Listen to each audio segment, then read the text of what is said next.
जाग जा रे योगी, मिटा दे आलस के घेरे। अमृत वेले बाबा पुकारे, देखो बाहें पसारे।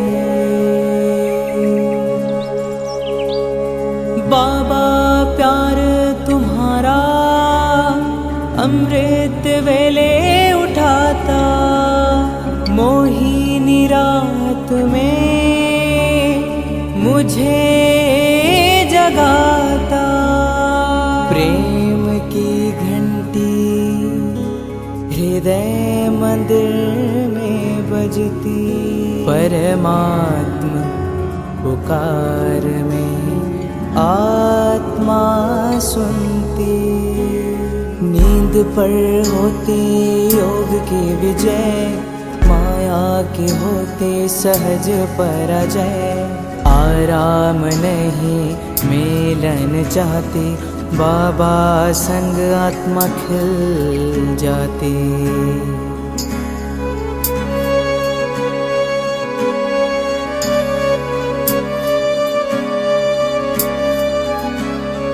अपने कहा रात को अलविदा, परवाना हुआ क्षमा पे फिदा। समय से पहले बाबा जगाते, नयन खुलते ही मिलन कराते। प्रेम में भीगा मन संकल्प मुस्काते, माया के बंधन स्वयं कट जाते। ठंडी गर्मी बारिश अब तप के साथी, मौसम की मार अब ना डराती। सोना अब आराम नहीं माया है, नींद अब अमृत नहीं विष का साया है। कमाई नहीं ये उलझा की चोरी है, सुस्ते के धुन में बजी माया की लोरी है।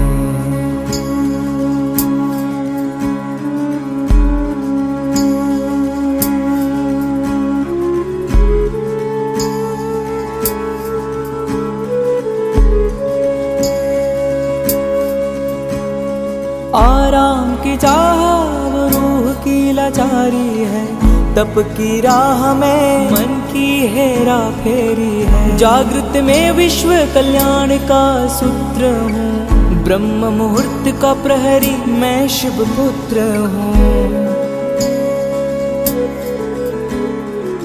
सकल विश्व को तप से भरता, अमृत वेला में तपस्वी जलता। संकल्प से उठता नवयुग की नींव रखता, तप के ईंटों से स्वर्णिम स्वराज्य रचता। नींद की घड़ी अब बीत चुकी है, माया की छाया अब मिट चुकी है। वर्तमान में जलती है आत्मा की मशाल, मैं हूँ जागृत यही मेरा कमाल। बाबा की याद में स्वयं को गढ़ता, योग विनी से आलस को राख करता। मैं अब सो नहीं रहा मैं हो रहा हूँ, मैं अब खो नहीं रहा मैं जाग रहा हूँ। जाग जा रे योगी, मिटा दे आलस के घेरे। अमृत वेले बाबा पुकारे, देखो बाहें पसारे।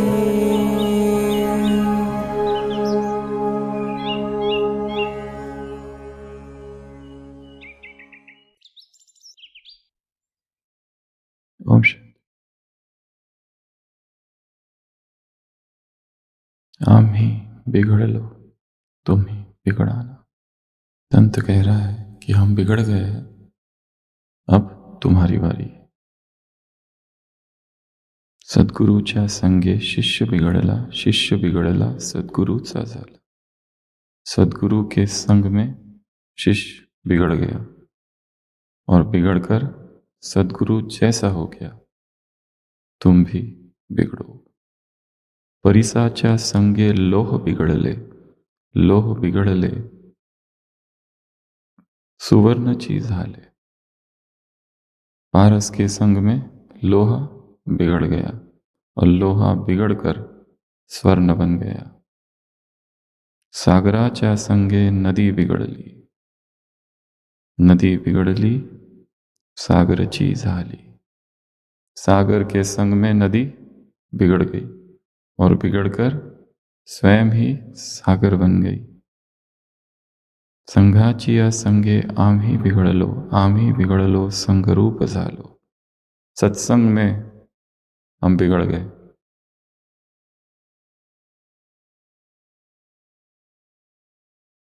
संक्रमित हो गए और हम भी संघ रूप बन गए। दोऱ्याच्या संगे फुले बिगड़ली दोऱ्याची झाली। धागे के संग में फूल बिगड़ गए और फूल बिगड़कर उस धागा में एक हो गए। कृष्णा संगे गोपी बिगड़ली, कृष्ण के साथ गोपी बिगड़ गई। गोपी बिगड़ली कृष्णची झाली। विठ्ठलाच्या संगे तुका बिगड़ला। तुकाराम लिख रहे हैं कि विठ्ठल के साथ मैं बिगड़ गया, तुका बिगड़ला विठ्ठलची झाला। एक हो जाना, समा जाना, विलय, घुल जाना, मिल जाना, लीन हो जाना, ये सारे शब्द हैं जो आज बाबा ने प्रयोग किए हैं। जैसे नदी क्या हो जाती है, सागर में समा जाती है। समा जाना, लीन हो जाना, एक रूप हो जाना, घुल जाना, मिल जाना, एकाकार हो जाना, यूनियन, यह परम अवस्था है चेतना की। और यही अवस्था किसकी है? महारथी बच्चों की। और कब है? अमृत वेला।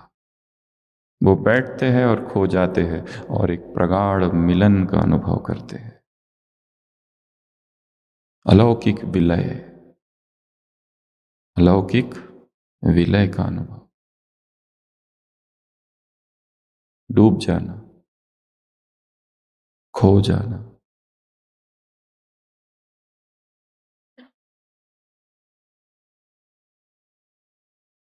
और दूसरे प्रकार के बच्चे हैं। एक वो है जो नदी खो गई सागर में, और दूसरे वो है जो नदी अभी राह ढूंढ रही है, जो संघर्षरत है, जो चढ़ते हैं उतरते हैं, कभी आकर्षित होते हैं तो कभी दूर चले जाते हैं। संघर्ष की अवस्था है, प्रेम अपूर्ण है।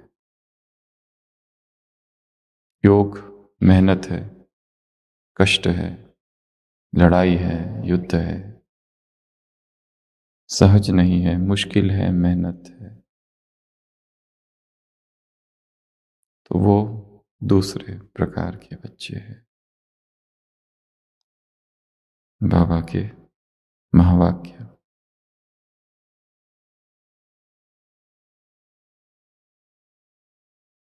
प्यार में क्या हो जाओ, लवलीन हो जाओ। अमृत वेले महारथी बच्चे और सब बच्चे जब रूह रिहान करते हैं तो महारथियों की रूह रिहान और मिलन मुलाकात और अनेक आत्माओं के मिलन और रूह रिहान में क्या अंतर होता है? यह जो गायन है, आत्मा परमात्मा में लीन हो जाती है।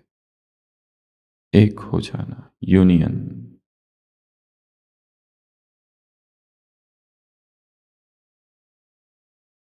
यह कहावत किस रूप में रॉन्ग है? क्योंकि एक शब्द बीच से निकाल दिया है। सिर्फ लीन शब्द नहीं है, लेकिन डैश लव लीन। एक शब्द है लीन, एक शब्द है लव में लीन। जो कोई अति स्नेह से मिलते हैं तो उस समय स्नेह के मिलन के शब्द क्या निकलते हैं? यह तो जैसे एक दूसरे में समा गए हैं या दोनों मिलकर एक हो गए। ऐसे ऐसे स्नेह के शब्दों को उन्होंने इस रूप में ले लिया है। यह जो गायन है कि वह एक दूसरे में समाकर एक हो गए, यह है डैश का मिलन, महारथियों का मिलन। बाप में समा गए अर्थात बाप का स्वरूप बन गए, ऐसा पावरफुल अनुभव महारथियों का होगा। सुबह उठे, बैठे और लीन हो गए, बैठे और समा गए, बैठे और खो गए, बैठे और डूब गए, नदी सागर में मिल गई। सद्गुरु संगे शिष्य बिगड़ले, शिष्य बिगड़ले सद्गुरु जी झाले। सद्गुरु के हो गए, वो सद्गुरु समान हो गए। कृष्णा संगे गोपी बिगड़ली, कृष्ण के साथ जैसे गोपी बिगड़ गई, और बिगड़ गई अर्थात कृष्ण समान हो गई। आम ही बिगड़ लो तुम ही बिगड़ाना। क्या लिख रहा है संत कि हम तो बिगड़ गए, अब तुम्हारी बारी है। हम तो पागल हो ही गए हैं, तुम कब पागल होंगे।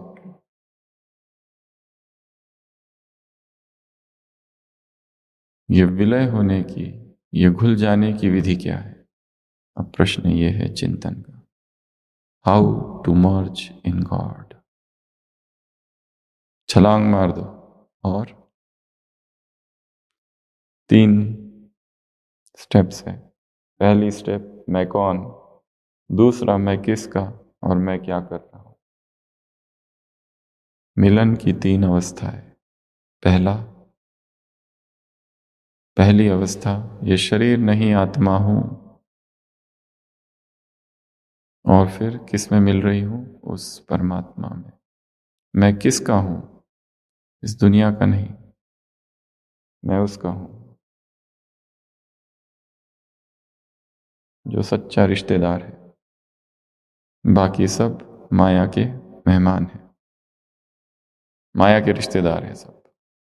ये एक ही असली वाला है, बाकी सब नकली रिश्तेदार है। तीसरी विधि, मैं क्या कर रहा हूं। तो मिलन की 3 विधियां,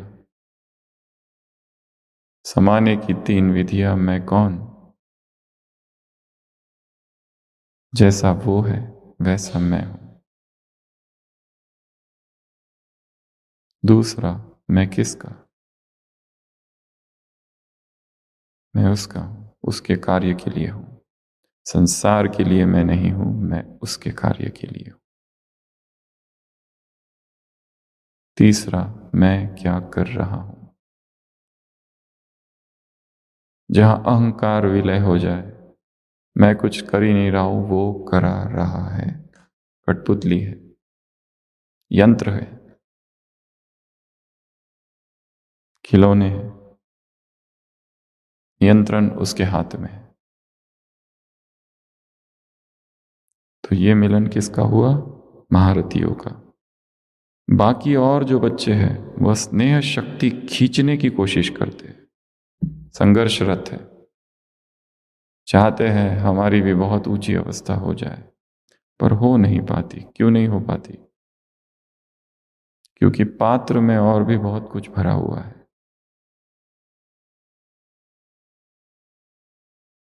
दिलाराम किस दिल में ठहरता है? जो स्वच्छ हो। युद्ध करते करते समय ही समाप्त हो जाता है। क्या करते रहते हैं ये बच्चे? युद्ध, योद्धे हैं। लेकिन महारथी बैठे और समाए। उनका लव इतना पावरफुल है जो बाप को स्वयं में समा देते हैं। बाप और बच्चा समान स्वरूप की स्टेज पर होंगे। क्या सुना? बाप और बच्चा समान स्वरूप की स्टेज पर होंगे। जीसस क्राइस्ट गुजरता है यरूशलेम के एक गली में, और वहाँ फैरिसीज है, वहाँ वो पंडित लोग हैं, वहाँ वो यहूदी लोग हैं।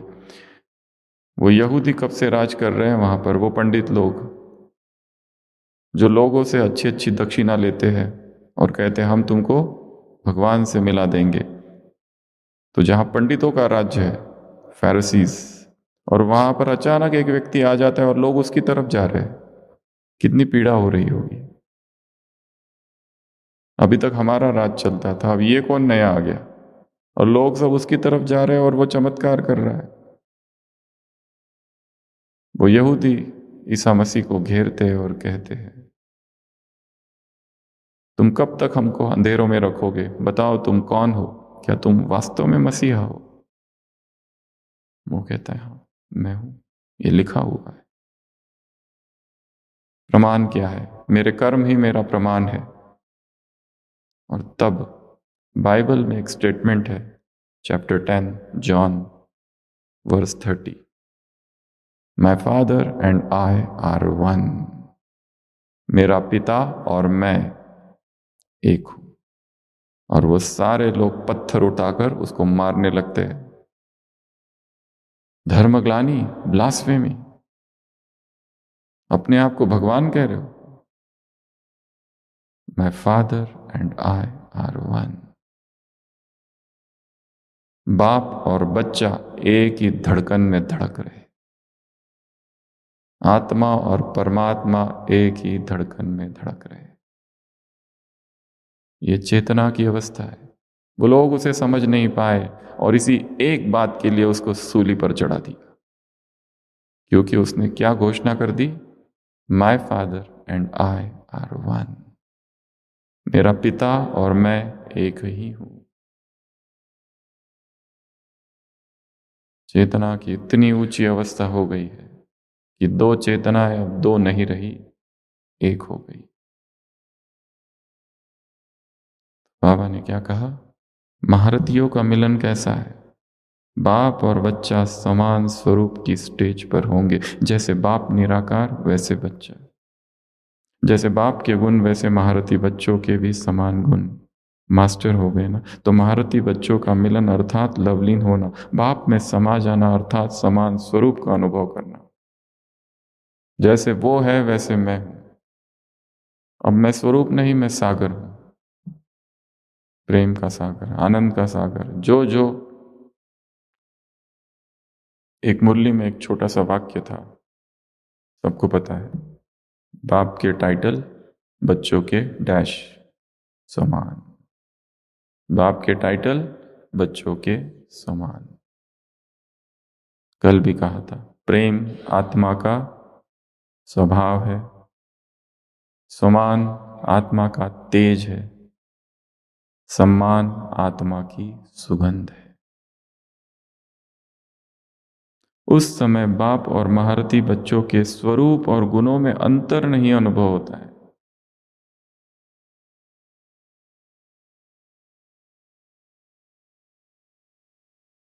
कृष्ण गाती गीति कृष्ण ध्याति चित्ती, एची कृष्ण थाली कृष्ण ध्याने। कृष्ण का स्वरूप गाते गाते, कृष्ण का ध्यान करते करते वो गोपियां भी क्या बन गई? स्वयं ही कृष्ण बन गई।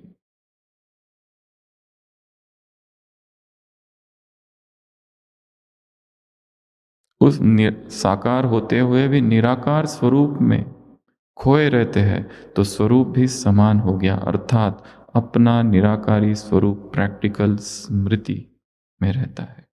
जब स्वरूप बाप समान तो गुण भी बाप समान।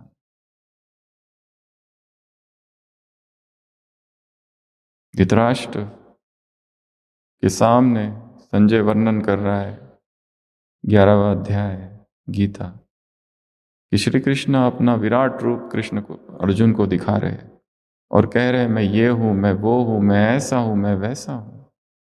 पर एक बात आश्चर्य की है, ये सब कहते हुए भी संपूर्ण निरंकारी भाव है। मैं ये हूं, मैं वो हूं, मैं वो हूं, सबका आदि बीज मैं हूं, अहम आदिश्य मध्यस्य। सब कुछ मुझ में समाया हुआ है। ये सारी सृष्टि, सब कुछ मुझ में देख। परंतु संजय कहता है कि हे राजन, ये सब कहते हुए भी पता नहीं ये क्या है, निरंकारी अवस्था है। नहीं तो जब ऐसा कोई कहता है ना, मैं ये हूं, मैं वो हूं, तो कैसा कहता है? एकदम झलकता है कि ये कितना मैं से भरा हुआ है। परंतु जब भगवान कहता है मैं, उसमें क्या है? निरंकारिता समाई हुई है। मया तद्मिदं सर्वं जगत व्यक्त मूर्तिनाम मत्स्थानि सर्वभूतानां, सब कुछ मुझ में समाया हुआ है।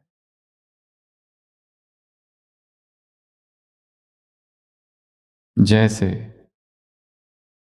डैश डैश में समाकर डैश स्वरूप हो जाती है, अर्थात बाप के गुण स्वयं में अनुभव होते हैं। जैसे नदी किस में समा रही है? सागर में समा रही है। देखा है किसी ने यह दृश्य? स्थूल में नदी और सागर सबने देखा है। नदी सागर में समाते हुए स्थूल में देखा होगा ना? नहीं देखा? क्यों, नेपाल में नदियां नहीं थी क्या? ये अच्छा, सागर नहीं है जहां नदी और सागर संगम हो रहा है। नदी को कितना डर लगता है। नदी जब पहुंच जाती है बस अब सागर में खोने ही वाली है, तब वो बहुत चिंतित रहती है, क्योंकि अब बहुत मुश्किल है, क्योंकि अब वो नदी नहीं रहेगी, क्योंकि अब उसका अस्तित्व नहीं रहेगा, उसका इंडिविजुअलिटी, उसकी पर्सनैलिटी, उसका नाम नदी नहीं रहेगा, उसके दो किनारे भी नहीं रहेंगे। अब व्यक्तित्व ही विलीन होने वाला है, व्यक्तित्व ही खोने वाला है। तब उसको बहुत भयभीत, भय से भर जाती है। और भय कब उसका समाप्त हो जाता है? जब उसे पता चलता है वो हद से बेहद में चली गई। अब वो नदी नहीं रही, परंतु क्या बन गई? सागर ही बन गई।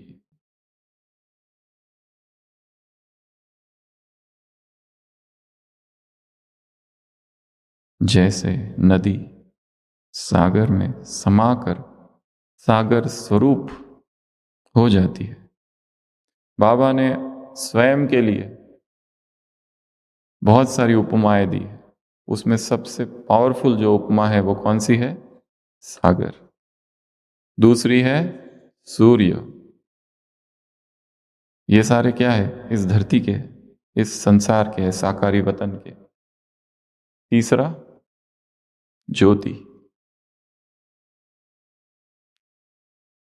तीसरा ज्योति। पांचवा बिंदु। भगवान के 7 उपमाएं हैं। पहली उपमा सागर, दूसरी उपमा मैं सूर्य हूं, तीसरी उपमा ज्योति, चौथी उपमा डॉट, वो ज्योति है। जैसे ज्योति होती है वैसी ज्योति हूं।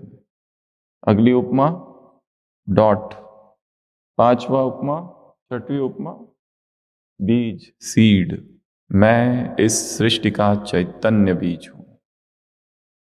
I am the Alpha and Omega of this world. I am the beginning, the middle and the end of this world. मैं ही आदि हूं, मैं ही मध्य हूं, मैं ही अंत हूं। मुझ में सब कुछ समाया हुआ है।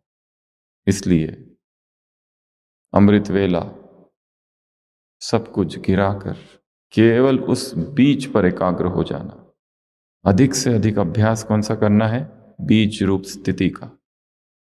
पर वो इतना सूक्ष्म है और हमारा स्थूल मन बीज में टिक नहीं पाता। इसलिए चालू करो श्वास को देखने से, चालू करो बॉडी स्कैनिंग से, चालू करो आत्माभिमानी स्थिति से, चालू करो सूक्ष्म वतन में भक्ति से, और फिर पहुंचो परम धाम। तब तक मन शार्प हो जाता है, क्योंकि परम धाम की स्थिति समाधि की स्थिति, और समाधि के लिए एकाग्रता चाहिए। सीधा कोई कहे मैं, हाँ महारथियों का वो हो सकता है, बैठे और खो गए, परंतु पहले तो इस संसार की स्मृतियों से हटना, इसके लिए गीत मदद करते हैं, थोड़ा उधर से, इसलिए वो लाइट बहुत मदद करता है, इसलिए संगठन मदद है, इसलिए ट्रांसलाइट मदद करता है। पर ये सब किया है। और बैसाखी से चल तो सकते हैं परंतु दौड़ नहीं सकते। क्लचेस के दौड़ सकते हो क्या? चल सकते हो, पर ये आधार है। शुरुआत में ये सब चाहिए, और फिर पहुंचो परम धाम। बीज रूप एक बिंदु केवल, एक सीड, एक बीज, उसमें सब कुछ समाया हुआ है।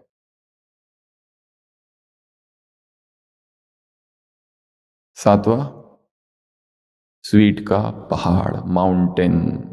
तो भगवान क्या क्या है? ओशन, सन, सीड, ज्योति और एक स्टार। स्टार, जैसे तुम स्टार हो मैं भी स्टार हूं। अगला डॉट, बिंदु। अगला बीज और माउंटेन। 8 हो गए, और भी बहुत हो सकते हैं पर ये मुख्य है। और इन सब में वो जो पहले 3 है, सागर, सूर्य, बीज, और इन 3 में से भी अगर 2 को चुनना है तो सागर और सूर्य, और उन दोनों में से एक को चुनना है तो वो सागर है। जो सागर के तट पर रहते हैं वो रोज जाओ, जैसे मुंबई, बड़े जहाँ जो सागर जहाँ है वहां जाकर बैठो और देखते रहो सागर को। क्या देखोगे वहां बैठ के? कितना विशाल है, न और न छोर। मुंबई की चौपाटी में गए, देखा वहां बैठ के? कितना दूर दूर तक सागर ही सागर, सागर ही सागर, सागर ही सागर। उसको देखते देखते विराट का अनुभव होता है, समा जाने का अनुभव होता है। और माउंट आबू वालों के लिए हमारा नक्की ही हमारा सागर है।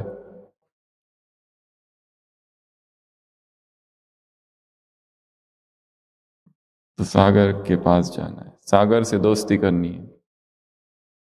बहुत हाई प्राणिक फील्ड होती है वहां पर, प्राणिक एनर्जी बहुत हाई होती है। एक होता है नदी में स्नान करना, एक होता है कुएं में स्नान करना, और कुछ लोग एक्सपर्ट होते हैं तैरते, स्नान नहीं, तैरना, सॉरी, किसमें तैरते हैं? सागर में। वो सबसे ज्यादा पावरफुल है, लहरों के साथ खेलते हैं।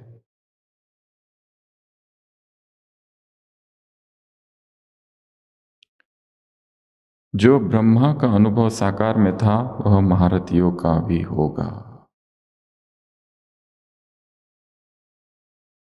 ऐसा अनुभव होता है? होता है? पूछ रहे हैं प्रश्न। कुछ कहा नहीं जा सकता, संदिग्ध है, डाउट है। एक व्यक्ति चट्टान के पास गुजर रहा था और अचानक पैर फिसलता है, और वो संपूर्ण नास्तिक है। इतना नास्तिक, इतना नास्तिक कि भगवान के खिलाफ ही है। परंतु जैसे ही नीचे गिरता है, चट्टान की दरार से एक डाली है उसको पकड़ लेता है, नीचे देखता है नुकीले पत्थर और बहुत बड़ी खाई। अब गिरा कि सोचता है अब खोने को तो कुछ है ही नहीं, क्यों ना भगवान को याद कर लिया जाए। हे प्रभु, कहाँ हो तुम? यदि तुम मुझे आज बचा लो तो मैं तुम पर अवश्य विश्वास करूंगा, आज से ही तुम पर विश्वास करूंगा। हे प्रभु, तुम जहां पर भी हो मैं तुम पर विश्वास करूंगा। विनती करता है, गिड़गिड़ाता है, हे प्रभु बस बचा लो। और वो डाली अब कमजोर होती जा रही है। हे प्रभु, हे प्रभु, हे प्रभु चिल्लाता है, और अचानक आकाश से गगन भेदी आवाज गूंजती है, मैं भगवान बोल रहा हूं, बोलो। वो कहता है, हे प्रभु मेरी रक्षा करो, मैं नास्तिक हूं पर अगर तुमने मुझे बचाया आज तो ये मेरा वादा है, तुम पर विश्वास करूंगा। इतना ही नहीं, दूसरों को तुम पर विश्वास कराने में मदद करूंगा। भगवान कहता है मैं तुम जैसे लोगों को जानता हूं, तुम नहीं सुधरोगे। वो कहता है नहीं प्रभु मेरी मदद करो, मैं बदल जाऊंगा। भगवान कहता है सब ऐसे ही कहते हैं। वो कहता है नहीं, बहस करता है, गिड़गिड़ाता है। भगवान कहता है ठीक है, मैं तुम्हें बचाता हूं, डाली को छोड़ दो। वो कहता है पागल समझ रखा है क्या?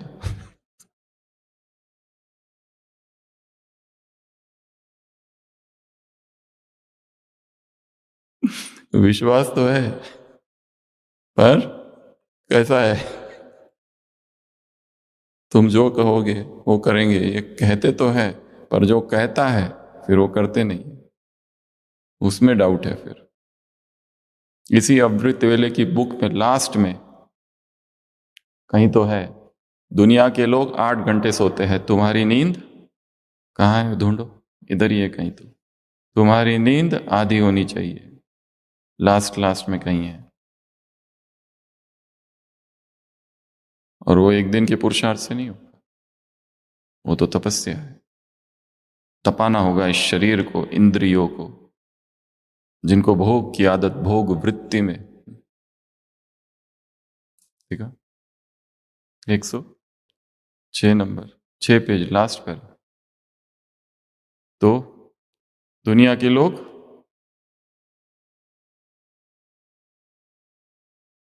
मीठे बच्चे, पहले मीठे बच्चे जोड़ दिया। हाँ, वही साकार मुरली का है। अज्ञानी लोग 8 घंटे नींद करते हैं, तुम्हारी नींद आधी होनी चाहिए। पेज नंबर 106, 4 घंटे नींद बस। कर्मयोगी होना, अमृत वेले की याद अच्छा असर करती है। उस समय सन्नाटा बहुत होता है, जैसे कि मूल वतन हो जाता है। ऐसे लगता है कि सब मरे पड़े, बाबा बहुत करके रात को जागते रहते हैं। तपस्या कब होती है? In the sibilance of night. अंग्रेजी में एक शब्द है सिबिलेंस, अर्थात कौन बताएगा? सिबिलेंस,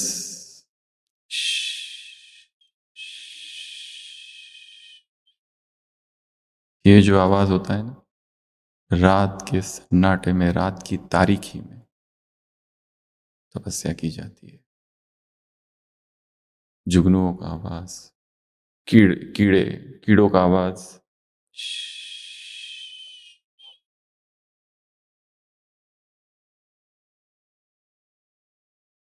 जब ऐसा सन्नाटा हो तब तपस्या की जाती है। यह है सागर में समा जाना, अर्थात स्वयं को संपूर्ण स्टेज का अनुभव कराना। यह अनुभव अब डैश होना चाहिए। अविनाशी, रॉन्ग। यह अनुभव अब डैश होना चाहिए। निरंतर, रॉन्ग।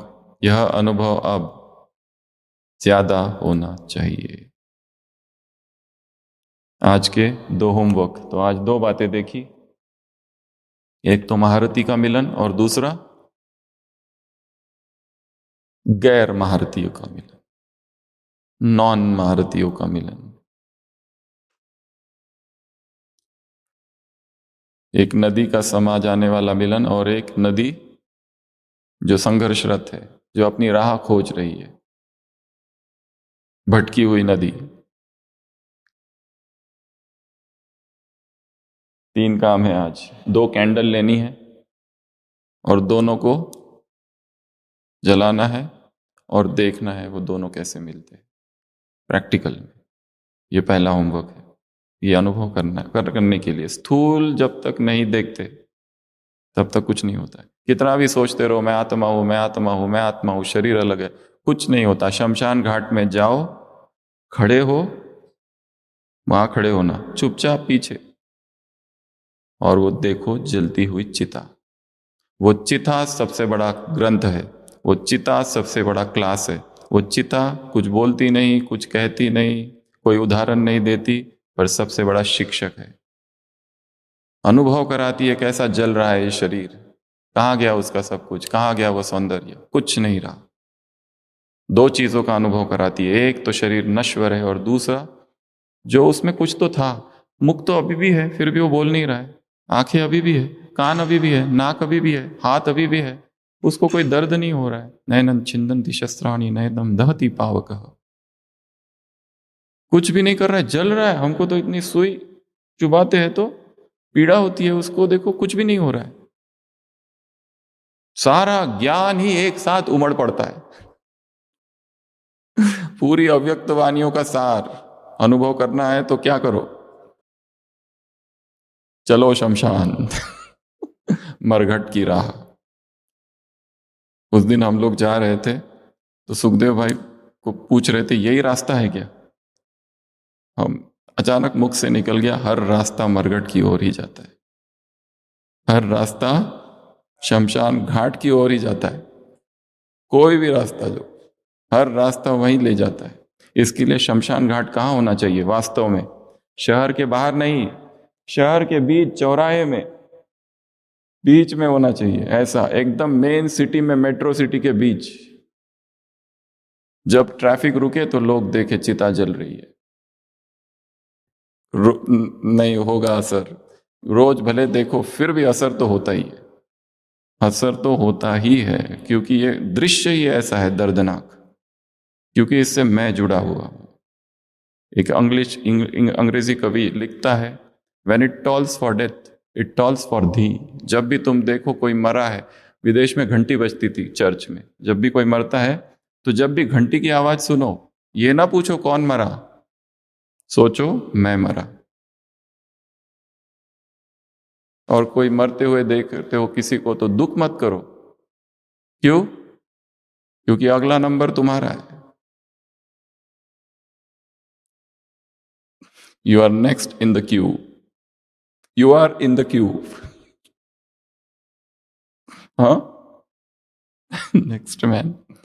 तो आज का पहला होमवर्क क्या है? 2 अगरबत्तियां लेनी है, दोनों को देखना है कैसे एक हो जाती, फिर दोनों को क्या करना, एक।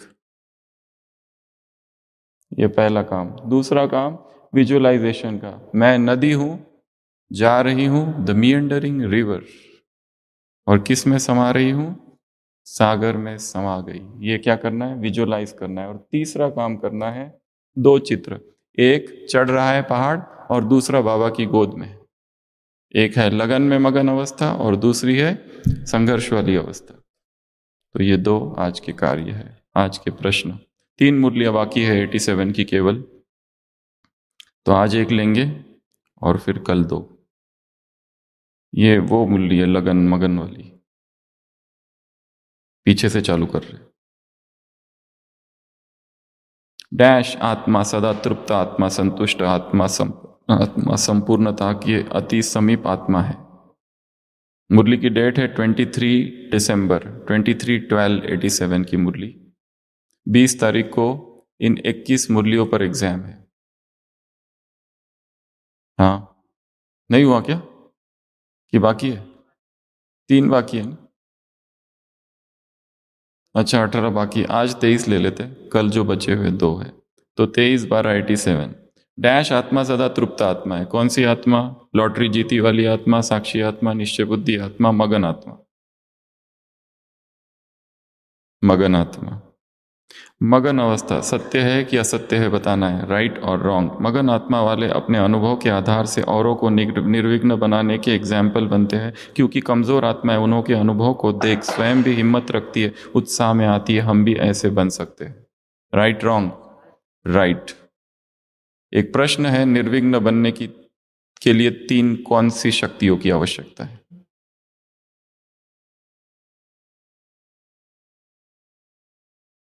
बहुत सारी मुरलियां हैं, पर 3 मुख्य शक्तियां हैं। पहला संकल्प शक्ति, दूसरा पवित्रता की शक्ति, और तीसरा योग बल। ये 3 शक्तियों से हमारे जीवन में जो भी विघ्न है हम उनको पार कर सकते हैं।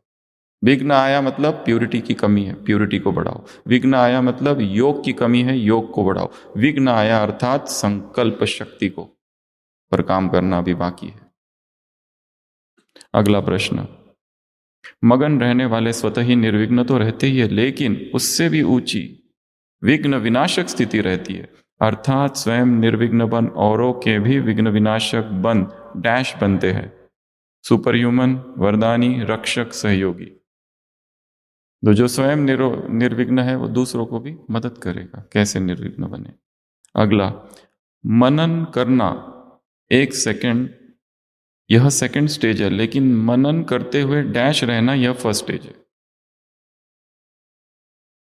चाय की चुस्की में, निर्विकल्प अनुभव में, मगन में, मगन।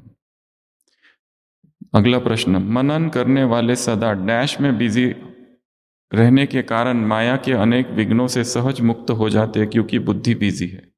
तो मनन करने वाले सदा डैश में बिजी रहने के कारण, सेवा में, ऑनलाइन, व्यर्थ, स्वचिंतन, स्वचिंतन। भगवान के वाक्य है या माया के वाक्य है? माया की मुरली, बाबा की मुरली, शिववाणी मायावाणी। मनन शक्ति वाले गुण स्वरूप, शक्ति स्वरूप, ज्ञान स्वरूप और याद स्वरूप स्वतः ही बन जाते हैं, क्योंकि मनन करना अर्थात बुद्धि द्वारा ज्ञान के भोजन को हजम करना है। राइट। जहां व्यर्थ बोल होता है वहां विस्तार स्वतः ही होता है। डैश अंतर्मुखी बनाता है, डैश वर्णन करने के विस्तार में लाता है।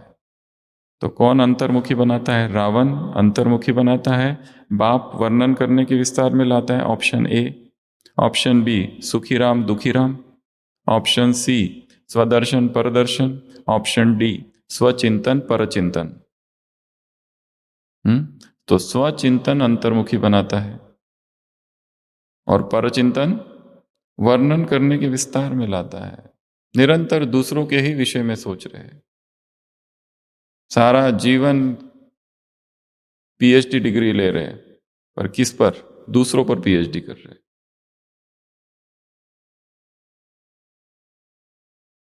अभी 3 ऑप्शन है, उसमें से एक ऑप्शन गलत है, वो कौन सा है वो बताना है। आज बाप दादा 3 प्रकार के बच्चे देख रहे हैं। पहले लगन में मगन रहने वाले, वर्णन करने वाले, मनन करने वाले, अनुभव में मगन रहने वाले। पहला लगन में रहने वाले। तो इस मुरली में बाबा ने 3 प्रकार के कौन से बच्चे देखे? वर्णन, मनन और अनुभव में मगन। डबल रूप का यादगार देख रहे हैं। संगम युग के रूप का यादगार डैश रूप से, रीति से दिखाते हैं, और दूसरा भविष्य देवपद का यादगार देख रहे हैं। संगम युग का यादगार ब्राह्मण, फरिश्ता, पूज्य, भिन्न भिन्न। कुछ कुछ टफ क्वेश्चंस भी होने चाहिए। भिन्न भिन्न। लास्ट क्वेश्चन, ये स्वमान है या देहाभिमान है, ये बताना है। अविनाशी बाप द्वारा अविनाशी रत्न बनते हो, इसलिए अंतिम जन तक आपका यादगार देख रहे हो। Right, wrong? स्वमान है या देहाभिमान है? ये स्वमान है। तो ये हो गया आज के 10 प्रश्न। 3 मुरलियां बाकी है, 2 बाकी है, और 18 की बाकी है, और 18, 3 बाकी है और 3 बाकी है। तो कल तीनों एक साथ ले लेंगे। आज की कविता किसकी है?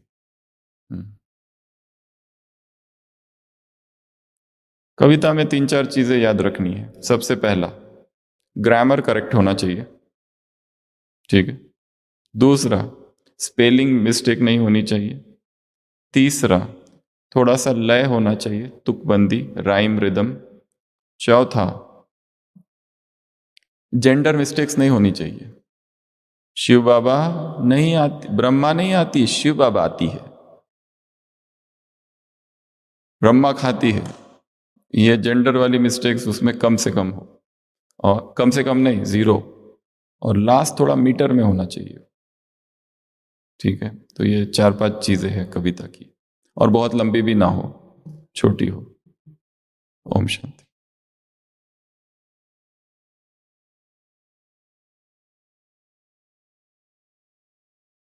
ओम शांति। टॉपिक है नेत्रों की नकारात्मकता। तो नेत्रों की ये नकारात्मकता, इसमें भी है विविधता। कभी आती है अच्छाई बनकर, कभी आती है घृणा और नफरत बनकर, कभी लेती है रूप दोष दृष्टि का, और कभी कभी कमजोरी देखने का। पर है यह सब प्रदर्शन और बाह्यमुखता का अनेक रूप माया के आत्मा को गिराने का। ये सब है अनेक रूप माया के आत्मा को गिराने का। अब संभालो आत्मन स्वयं को इस धोखे से। अब संभालो आत्मन स्वयं को इस धोखे से, क्योंकि मिला है वरदान तुम्हें प्रभु से, दिव्य दृष्टि और दिव्य नेत्र का इस जन्म में। शक्ति है सृष्टि को बदलने की जिसमें, तो कर प्रयोग इस उपहार को प्रतिपल जीवन में। अब करना है धरती को पावन, समाकर पवित्रता हर नजर में।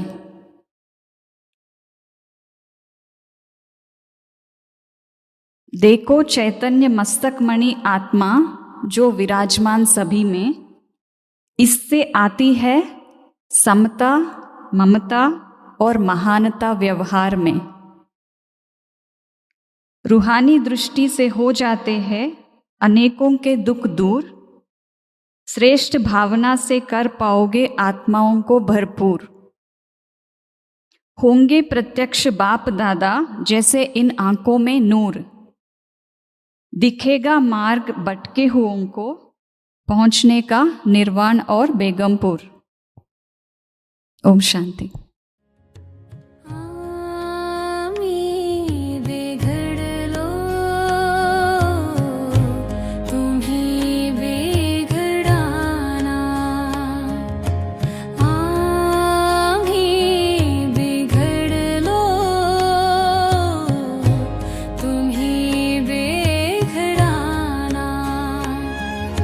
सद्गुरुच्या संगे शिष्य बिघडला, शिष्य बिघडला, सद्गुरुच्या झाला